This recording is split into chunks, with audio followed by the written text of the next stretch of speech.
My name is John Manyike. I'm Head of Financial Education at Old Mutual.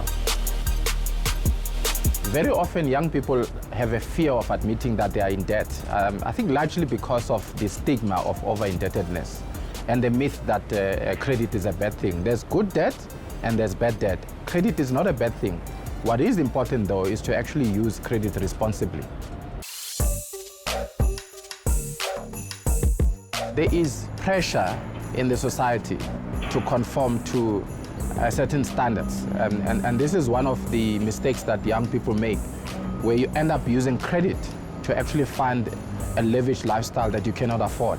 And that is one big mistake, because debt can actually cripple the aspirations of young people.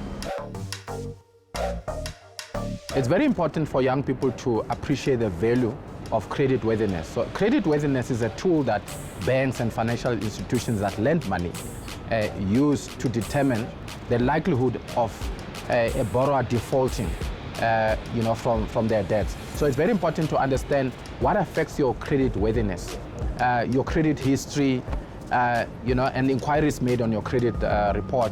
Those are things that are very important. So you need to look after your creditworthiness if you're going to be using credit to generate wealth. So you need to examine your credit statement. You need to understand, what is in there?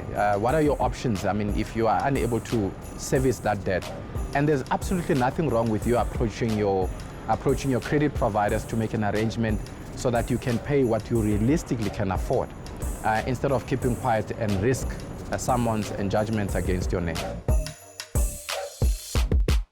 I think it's very important for people who are in debt, to have a workshop with themselves and be comfortable with the fact that there's a challenge that needs to be dealt with. Stay in your lane and, just say, look, you're minding your own business and work out a plan. And that plan could mean paying extra on your repayments so that you can finish your debt faster. It also means living within your means, avoiding to go further into debt. These are some of the things that people need to look at.